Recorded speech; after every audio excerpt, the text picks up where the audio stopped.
but tonight it's an interesting subject. I really do believe it.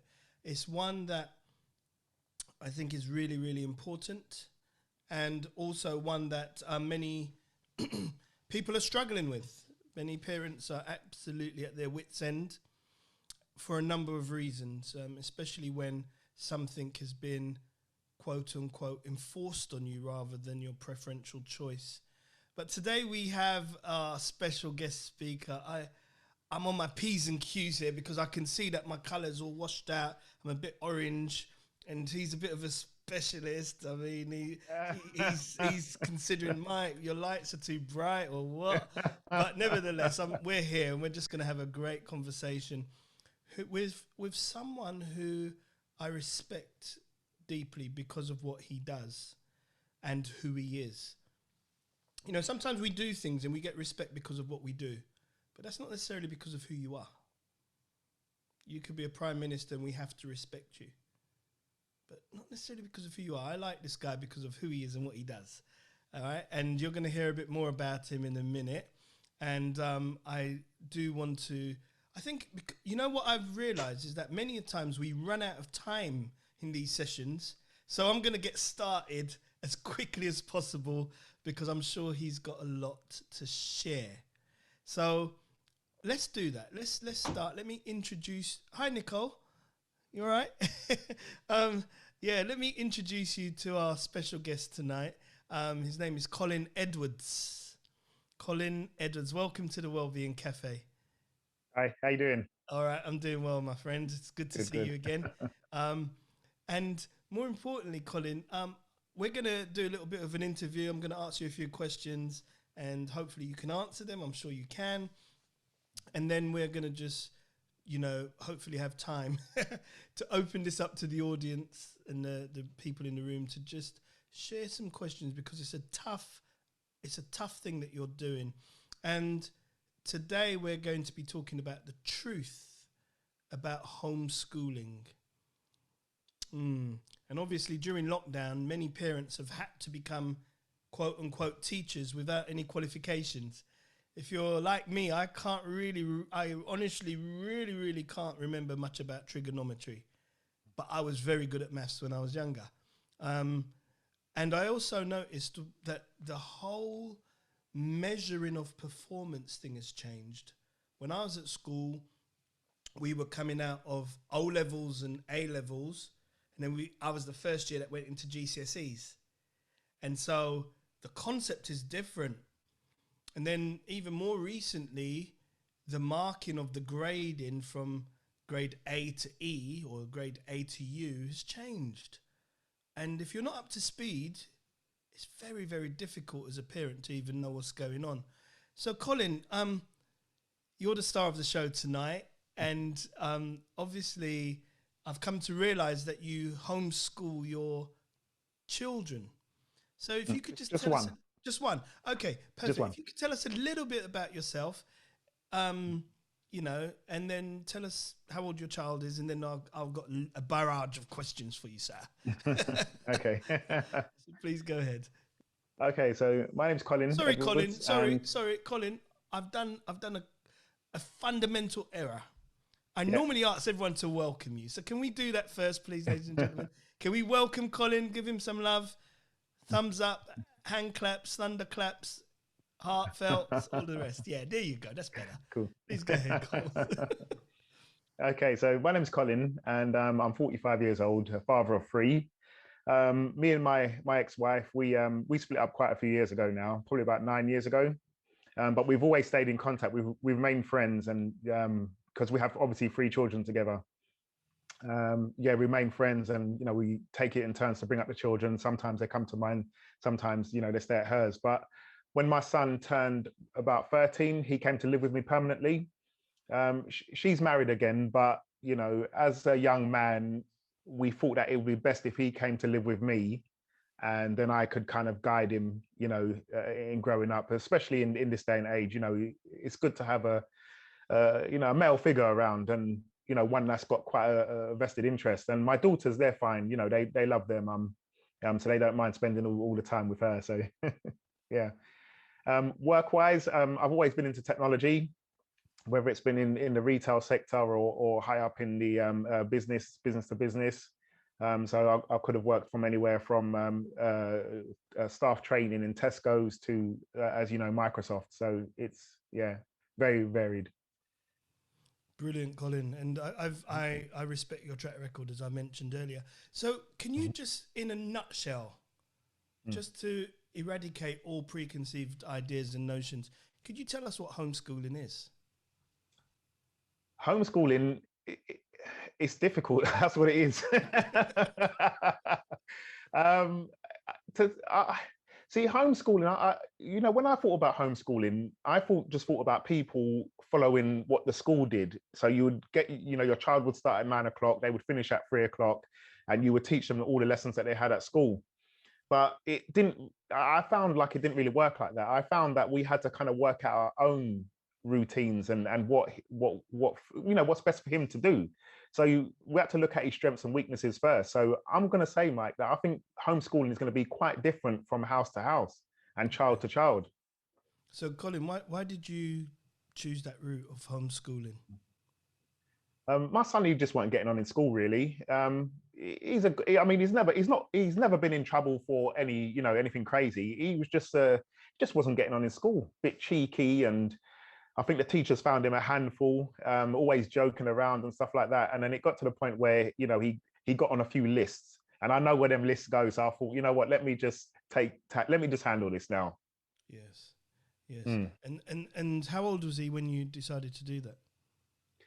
He was about 13, just turned 13. So wow. What was he, year? What was he, year? What is it, year 9, 8? first year of school, first year of high school. Yeah. And then, I think, just towards the end of just at the beginning of the second year, that's when we took him out. So was it daunting? Did you feel equipped? Or was it something you felt was literally compulsory? Or could you have just chosen another school? Yeah, I mean, we could have, but I kind of saw a few issues when he was at primary school and then moved on to secondary school. And yeah, I mean, it depending on the teacher, some could handle his boisterous. And when I say boisterous, Mike, I mean, he is a clown. The kid will not stay still. He's always jumping around, joking. So I'm not talking about anything serious here, but it was just, being labeled as that kind of kid, it wasn't doing him any favors. So anytime there was any form of problems or anything, he would be the first one. And then, some things happened to him in school with other children. And I thought, you know what, it's time. Mike, I've been through that. So I don't want my son to go through that. Yeah. So did you get support from the local authorities, the school? How did you start? What was your strategy? I know you said you had to figure out what works for your son, but from a sense of academia and lesson planning and all that stuff, did you get a bundle of information that you've just got to work through, or did you have to figure this out? Yeah, no, there was no support from the local council, from the schooling system at all. So as soon as we pulled him out of school, we just didn't really hear from them again. I mean, we had a few letters to say that we need you to sign some papers so we can release your son from this school. But that was it. I mean, when we started speaking to the council about, getting my son some books and stuff like that and other bits and pieces, that was probably about 14 months after he left school. So we didn't hear not one single word. And everyone told me that, if you go down the homeschooling route, you're going to have to produce this papers, that papers. They're going to come to your house and visit you. I've never seen them. So what about exams? So exams, I'll be honest with you, Mike, my plan for my son is not to take exams in secondary school. I would rather him, I mean, don't get me wrong. I mean, when you look at his books, he's doing all the GCSE books, English, maths, mathematics, all of that kind of stuff. They're all the revision books for GCSEs. But I want him to go to college and study. So if he wants to take a couple of GCSEs there, then he can do that. But I want him to go into his field that he wants to go into. Has he identified that field, or have you identified it? Not yet, to be honest. I mean, before the whole COVID situation, he was a keen footballer. Been at a lot of clubs, Brighton and Hove, and Wimbledon. Then he took up boxing as well. So he was doing the two sports together. So we always thought that he was going to go straight into sports. But since the whole COVID thing, I think, even though, told him to go outside and play football, or, he only likes to do it for fun now. So he's kind of moved into computers now. So he's doing a lot of editing and coding, programming as well. He goes to his nan's workplace and fixes computers there and stuff like that. So it looks like he's going down that route. Wow, Colin. Mm. I suppose what would be difficult for many parents is the potential resentment from a child who could think, Dad, I'm just being myself. I was at school. I was enjoying my world. I love my friends. We hung out. We got sports day. We got all the activities. I love school meals. And you've taken me away from it all. What? Does he show any sort of remorse or grief or resentment to you for doing that? Yeah, I think I think after the first year there was a bit of remorse, and I could see that he was quite sad sometimes. And that's another thing. You have to know your child. You have to look at them and talk to them and see, because kids will say, "Oh, it's nothing," or their one answers. They say, I don't know," or "It's nothing." You really have to kind of talk to them. And I could see a bit of a change in his behaviour. And he was talking to me about, going back to school, and we was looking at to do some them smaller schools that you can go there and just do your work. There's no real playtime and stuff. But we didn't end up going down that route. But there was a bit of sadness there, yeah. So what we had to do from there is we had to make sure that he had a lot of playtime as well. So it wasn't just in the house all day working and then you're just going to go on your computer at night. From there, I would encourage him to go out with his friends or go to his cousin's house, and spend a couple of days there at the weekend. And that seemed to suffice. That seemed to do the job, really. I think they still need that interaction, Yeah, of course. And it must be extra tough because things have been locked down. There's no young grassroots football. There's no cinema. There's no sit down inside McDonald's and have a cheeseburger or whatever else. Yeah. So it must be extra tough because then your son is, what's his name? Sorry, if you don't mind saying. Christian. Yeah. He could be cooped up and he might be thinking, I can't go to my friend's house. We can't. All right, yeah, I can play online and do a bit of was that PS4 and PS5? Yeah, PS5. All the other stuff, you know what I mean? Yeah. But in reality, it's a virtual world. So I can understand it because I've got boys who, again, my youngest son, he's very active, loves football, plays at a fairly good level, and he's not doing it. He's smiling. Fortunately, he's got an older brother and he can tag team with him. And sometimes you hear the noise in the house and you think, oh my giddy aunt. But at least he's got a compadre to mess about with. Yeah. What has been the most difficult thing for you, Colin, as a parent raising a young boy in a difficult world during COVID and homeschooling?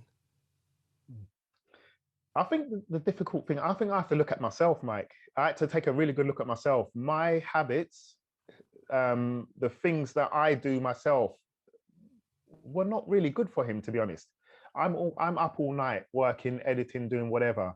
Sometimes my food is not that great, what I'm eating. Just little things like that. And then when you're spending so much time with that child, the child can pick up your habits as well. So I had to take a really good look at myself and what I'm doing. And to break habits is really hard. Habits that you've been doing for a long time, it's really hard. Yeah, that's good. So you've observed your behavior. Has it changed? Oh yeah, it's changed a lot. It's actually changed quite a lot. I said to my son the other day, we was having a conversation, and I said to him, when we're out driving and you see me get mad sometimes, and he says, like when people cut you up and stuff. I said to him, what do you think of that? And he goes, if that was me, I'd be angry too. But I said, that's not right though. I said, if I'm getting angry and we're shouting back and forth at each other, then we're both kind of just escalating the situation. Now, I said to him, you have to realize that I'm not always right. Yes, I'm your dad, but I'm not always right. Yeah. And if you see me do something that makes you feel uncomfortable or it stresses you out, You have the right to tell me. Talk to me and tell me, and let me know what I've done wrong. Colin, that's a wonderful posture because, all right, let's say as it is, you're a black man in his 40s, you've got the right to speak.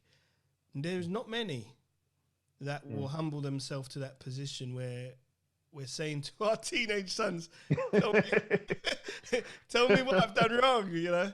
Yeah. That's a powerful position. So has that helped your relationship with him? Are you guys close? Yeah, oh yeah, we're very close, very close. You know, I feel bad saying this, but we're much closer than my two daughters. Wow. But than I am with my two daughters. But I think it's always kind of been that way. You know, he's always run after me as a kid. But since he's been living here and we spent so much time together, the bond is strong, and I realise how much alike we are. Yes. Mm. It's a tough one, Colin. I've got so many questions because I'm fascinated at that posture that you've taken. Do you have to be inspected by the schools to see if you're following a particular routine? I know you said initially when you started the schools and the local authorities didn't offer much help, but are you inspected? Are you measured? Are you against his performance and his growth? No. None at all, Mike. I've never had one visit. Nothing's come along, and I think what's been out nearly 2-3 years now. That's harsh. Yeah, Yeah. yeah. Not one single visit, not one offer of help or anything like that at all. Which is, I find it absolutely amazing, to be honest, and scary at the same time, because there must be kids out there who aren't getting maybe a good education or even getting love inside their house, and then spending that much time at home with people that are not really caring for them properly. I think it's dangerous as well. It's dangerous. Yeah. Mm. Wow, Colin, this is fascinating. Do you think your son is where he ought to be academically? Are you aware of the standard, the lesson plans, the curriculum, the criteria? Is he where he is meant to be, or are you not sure? You know, again, I'm sort of not. I'm just putting it on the line because it's trial and error. Even for the best of parents in the best of schools, it's always going to be trial and error. But how do you know where your son is at? Yeah. See, that's a really good question, Mike. And that's one I can't really answer, to be honest. I mean, I have friends that homeschool their children as well, so they were the ones that kind of gave me a few tips and stuff in the beginning.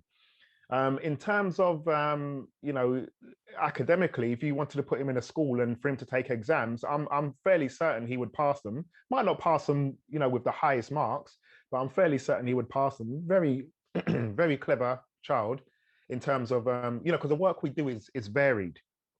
Maths excellent, English excellent.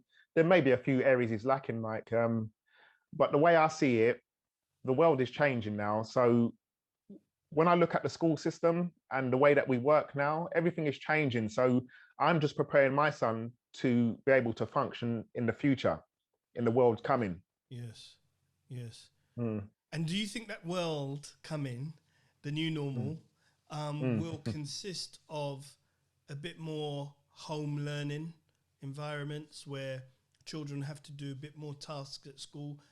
Let me put it this way. I heard someone say, you're out of time. And he used the analogy of a car wash. You know, when you go to a car wash and you put in, I don't know how much it is, you put in a couple of pounds in those self-service car wash and it counts down and you you usually get the car soaked up and then you start jetting it off and then the thing starts counting down. You're like, oh my gosh, I haven't finished. And then you have to pump more money in. We have had our kids taken out of school. The 17-year-olds who are in their A-levels may not be doing A-level exams this year. They may be graded according to what a teacher thinks they should get. And same for GCSEs. Last year was horrific. Then there's a whole bunch of kids in uni who just really don't know what's going on. They've paid for their fees and some of them are at home Some of them snuck out. Do you remember a few months ago they locked the doors to universities, Yeah. not let children in or out? It's a Mm. very difficult time for education. Mm. How do you, Colin, perform your own sense of mental health and sagacity to keep going, to just keep supporting him and giving him the best you've got? Yeah. Okay, so going back to what you were saying about online, everything is going online, Mike. And I had I was fortunate enough to be at Microsoft, when all of this stuff was being spoken about. And, we're talking about we're talking about the fourth industrial revolution. And for everybody, if everyone's not sure of what the term is, it's kind of it's kind of like a closer link between man and machine. And what that means, I'm not talking about robots and that kind of stuff yet, or, people walking around with robot arms and stuff. I'm talking about the way we interact with it in our lives, in terms of working, schooling, meeting up, gaming. Everything is being pushed to be done online and ultimately into a virtual reality space. So when we think about school, how it is now and the way we did it, it's not going to be like that in another 15 years, 10, 15 years, maybe. Everything is going to be completely changed around. So we have to prepare our kids for a digital age. Now, I still think history and, I don't know, cooking and stuff like that, I still think they're very important. I mean, my son was learning about Macbeth the other day. I still think all the history is still important, but I think the school system is not guiding them for the digital age anyway. So I think my son is going to be actually in a much better position than 99% of the kids out there. Wow. Mm. Wow. Yeah. Wow. Yeah. Let me give you a thumbs up for that, Colin. That's a powerful statement, and I'm sure that's going to be true. Let me just ask a quick question. L. Brian, is that Leanne?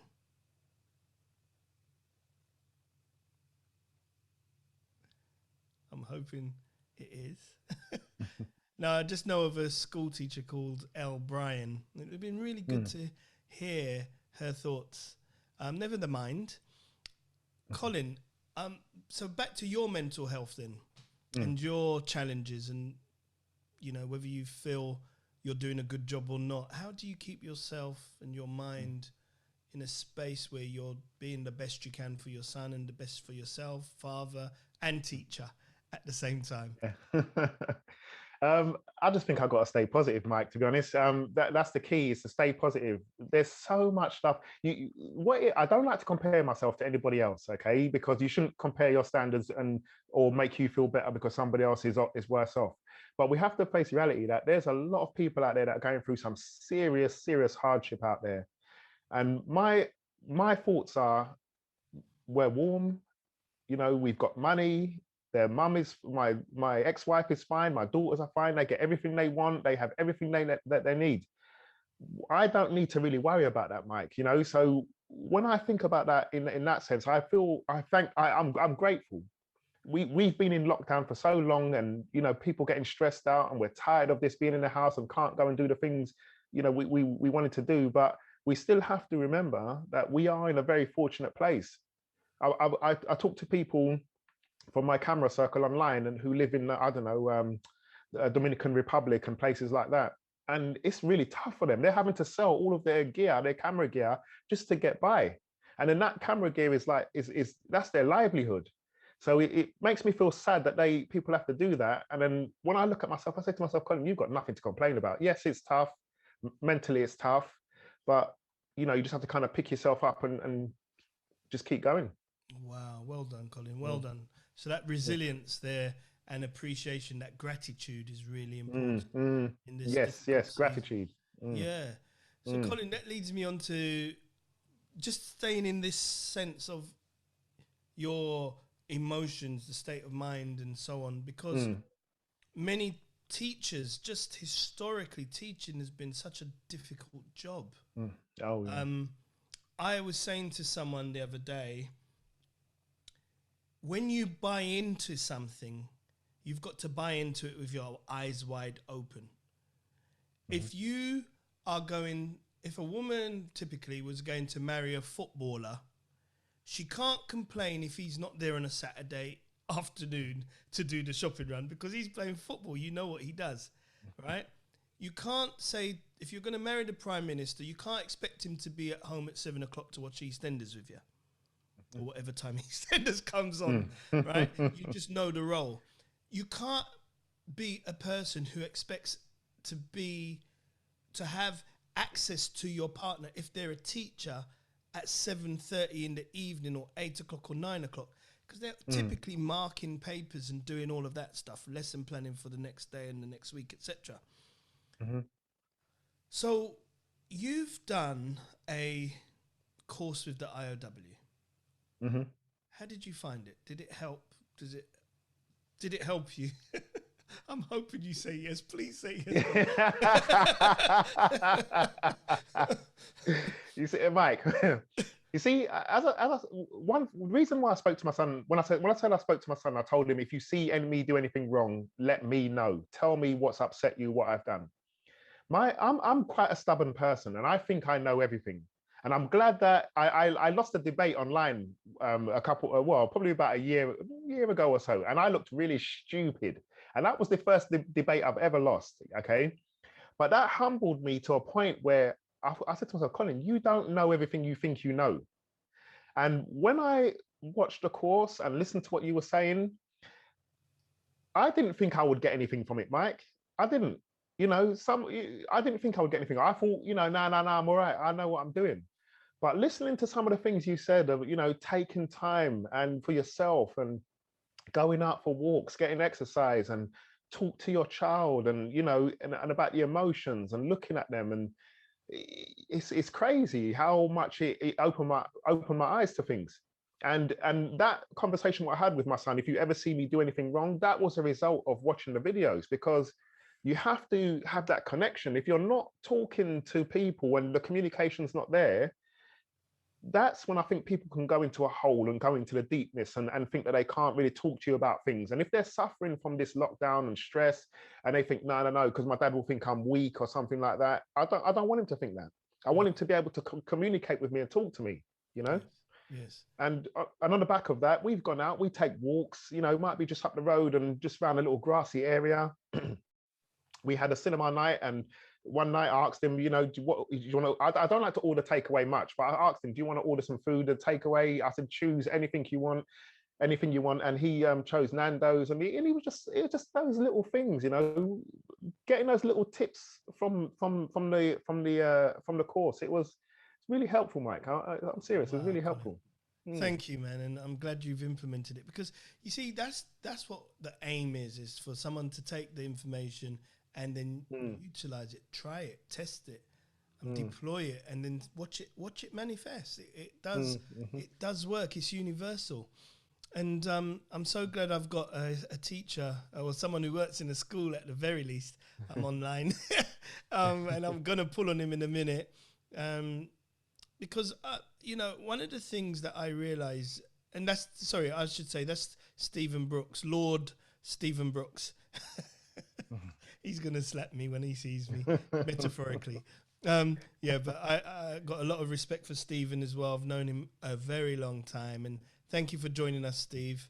And I'm not sure if Christine... all right, let's do it this way. All the teachers online, give me a thumbs up. Or those of you who work with children and young people, just give me a thumbs up, please. Okay, Christine, I thought it was you. Well done, Christine. Thank you for being online today. Christine, I'm going to have to come to you. Yes, Mike. Good evening. Oh, well, you've heard Colin's point of view, and I think it's a commendable posture that he's taken. He's doing his very best with his son. And as a school teacher, and I remember you having to go into lockdown, and it was quite concerning. What do you think of these wonderful parents who've decided to take their kids out of these wonderful establishments called school and home school them? What's your thoughts? Well, all credit to them, really. The system is really, it depends on what you want your child to get out of it. So basically, if you feel that the school system is letting your child down, then it's where, and you've got that time to devote to teaching them at home, albeit do it. Recently, a parent took a child out of school and said she's homeschooling. She had to register with her local council, and they are supposed to oversee or visit her or anything, and 95% of the time they don't do it. I think that a parent that homeschools can show different ways of teaching without looking into a book. So I'll say that to say this, yes, I think I heard Colin talk about history. You can go to the British Museum, you can look around, you can see, take a walk down the road, and there's so much things because of the nature, you can see all the things that are made on the street. There's a thing called Black History Walks. If you take a walk in London, you can see all the streets that were made by Black people, the buildings and stuff like that. There's so much more you can get out of homeschooling than you can being stuck into a classroom. That's what I should say. Wow, and that's powerful. Thank you, Christine. It's good to hear from you today. Thank you. And again, I'm going to ask if L. Brian is Leanne. If you could just let me know. If it's not, it's okay. It is perfect. Excellent. Lee, are you able to speak to me? I believe she's in Abu Dhabi. Oh, wow. I'm hoping she can, because I know she's done a very similar pathway to you, Colin. And it would be great. But hi, Lee. How are you? Hi. You all right? Yeah, I'm good, thanks. Good on you. What time is it there? I was going to say, I'm sleepy. It's 1 o'clock in the morning. Wow. Thank you. That's commitment. Thanks for tuning in. Well done. Well done. Well done. I'm sure you just wanted to listen tonight, right? Well, that was the idea, but I know you. Thanks for that. So Colin, he's doing something against the curve, against the tide. I know every parent had to do a bit of homeschooling during lockdown, but it was something he's chosen to do. Leanne, you've spoken in the CAF before, and I remember that your son was from the same area that Colin and Ricky went to school in Thornton Heath, and he was on the wire. It could have gone either way, but he ended up with the most amazing grades. Can you remind me how many O-levels and A-levels he had, please? Well, he got 10 A-star and A GCSEs, and he got all of his A-levels, and he's now in his second year at uni doing law. Wonderful. So what we're saying is that with the right love, care and concern from parents, the right support, the right infrastructure, the right information, young Black boys in particular, because can thrive, right?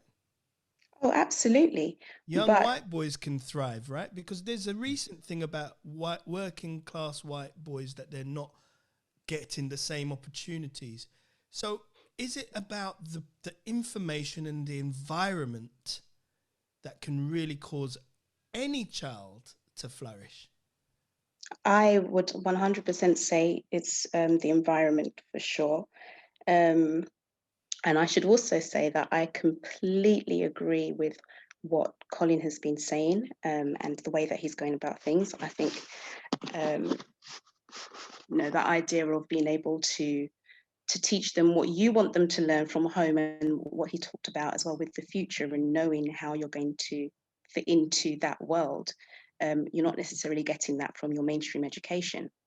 And I really thought as well, I love what he said about being able to listen to your child and be able to say, all right, you have a voice in this. I love that.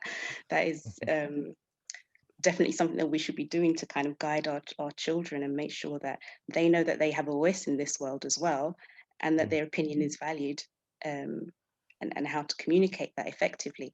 But yeah, I think the environment is important. The people that, you know, you're socializing with, that you have around you is going to be very important. And, you know, if something is wrong, we don't change the thing, do we? We need to change the environment that it's in.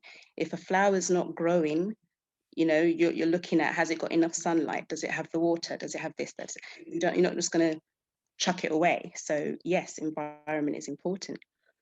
Wow. And Thank you. So yeah, that home learning environment is important, with vision, as a yeah, father looking forward to see the potential of that child to raise him or her in the best way. And that's how Colin started this session, by saying, you know, he had to look at his child's strengths and then make environmental changes for those strengths to flourish. Lee, listen, I won't bother you tonight anymore. 1 o'clock in Abu Dhabi. I'm sure it's hot there. I'm sure you got air conditioning on. And I just want to say thank you for joining us tonight. Thank you, Lee. pleasure. Brilliant contribution. And I know there's another man who always tends to want to stay in the background, but you know, the lights get shone on him every now and then. And it's Stephen Brooks. Good evening to you. I'm wondering if you're able to speak to us. Yeah. So, Steve, how are you, sir? Good evening. I'm well, thank you. It's Good always evening, a pleasure. everyone. Always a pleasure. And Steve, if you could just quickly introduce yourself and tell everyone in the room who you are, what you do. Okay, hello everyone. Well, some of the things you do. I know you do a lot of things. Yes, in my day job, I'm head of corporate affairs at a school in Birmingham, King Solomon International Business School, a free school that we founded and opened in 2015. It's a through school, so it's both a primary, secondary, and now sixth form. We also work with the National Black Boys Can Association through XL3, which Mike was facilitating a wonderful session webinar yesterday. And also I'm a trustee of the Amos Bursary for boys based in London. I totally agree with what Christine was saying. I didn't pick up everything that Mr. Cole was saying, but I think that homeschooling can be fantastic. And this time during COVID, many of our parents have taken their children out, especially before the formal lockdown, because they just lost confidence that the government was making the right decisions in a timely way. And they just chose to, you know, take the mantle. And that's caused a little bit of challenge in some areas, because some have found that some of the benefits of being a part of the state system is that you'll get food vouchers and you'll get free laptops and things like that. And so they've taken them out, and now they can't get some additional resources. I was talking to, it's actually one of our suppliers, funny enough. They run a very successful business, well, 2 businesses. And she called me this evening to say that she's got 4 children. They've got 2 desktop computers, and the third one would have to use a phone. And she was struggling.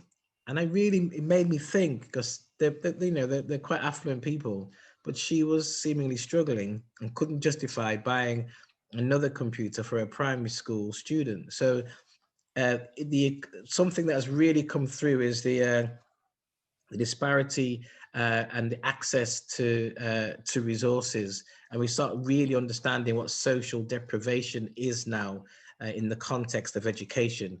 Because even in our school, those students who,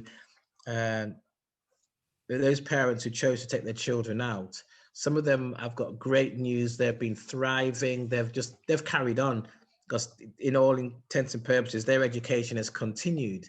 Where those in school, their education has changed so much so that's unrecognizable as education. And so now they're getting ready to come back.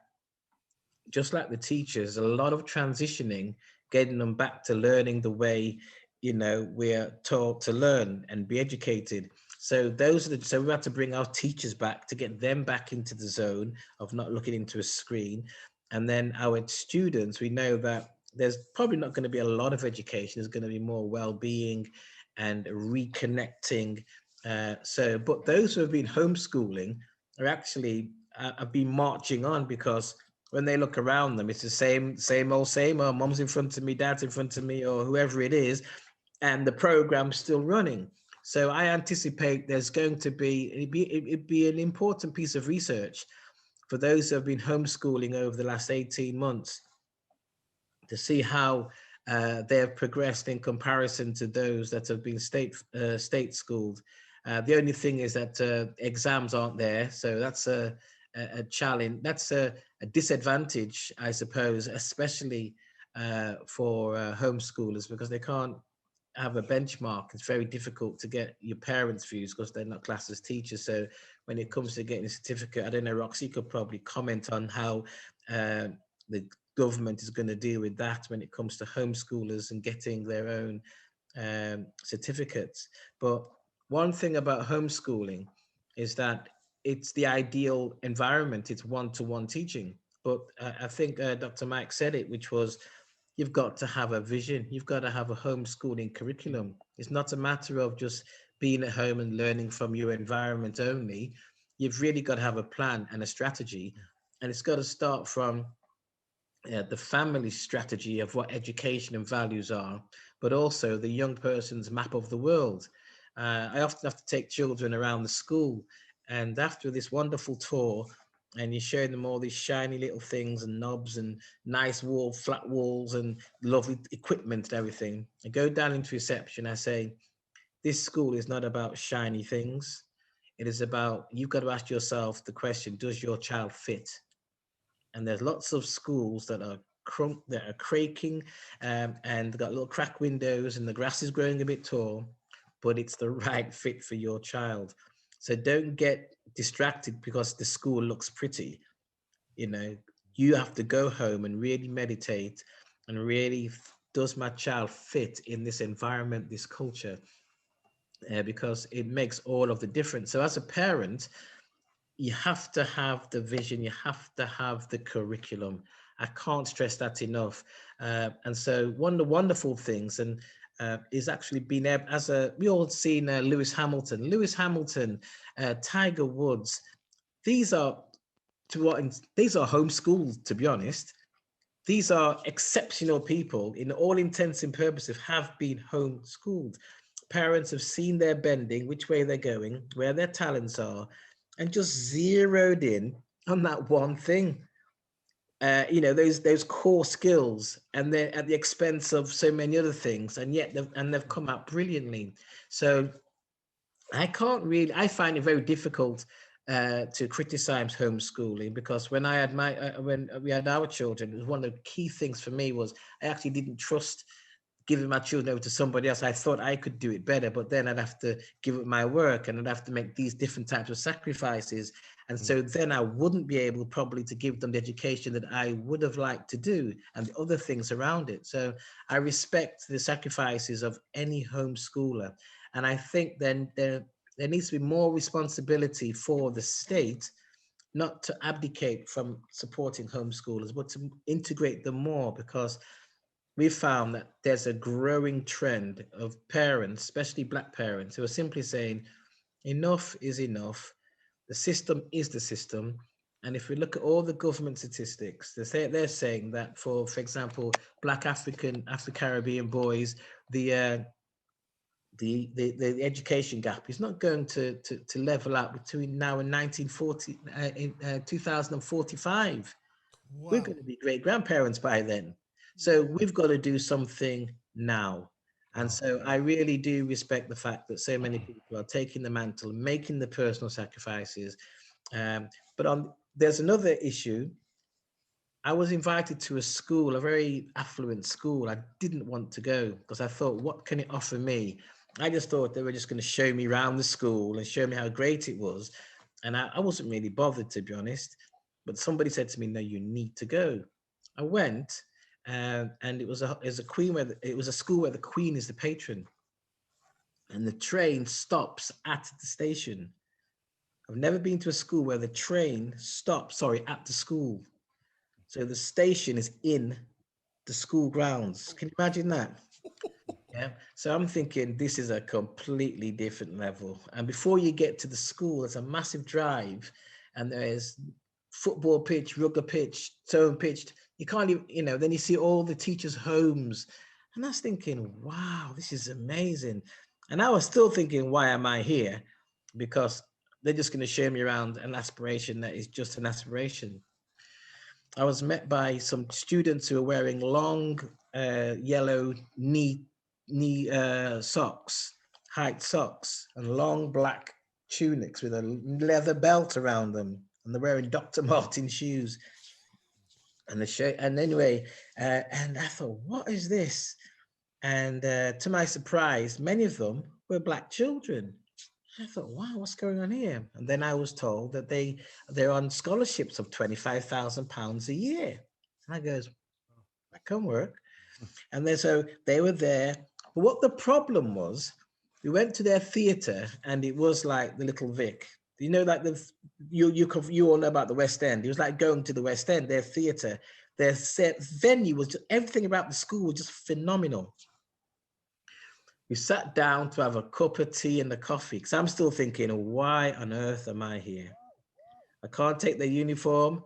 I can't take their curriculum. I mean, what am I doing here? I sat in the room with their head boy and the head girl over a cup of tea and a biscuit. And they said, one of the problems that we have is that we have an entitlement syndrome. We have the best teachers. We have great speakers who come, but the problem is, so we just think that everything is just given to us on a plate. But when we go out to the interviews, we find that it's your boys who've been on your program. I'm talking about the Amos Bursary program now, who've come from inner city London, who are classed as some challenging areas. When they've gone through your program, they're the ones getting the pupilages. They're the ones getting into some of the shortlisting of the interviews, and we're not doing that. And that's when the principal or the head teacher came in and says, well, what we'd like for you to do is to help us build resilience in our children.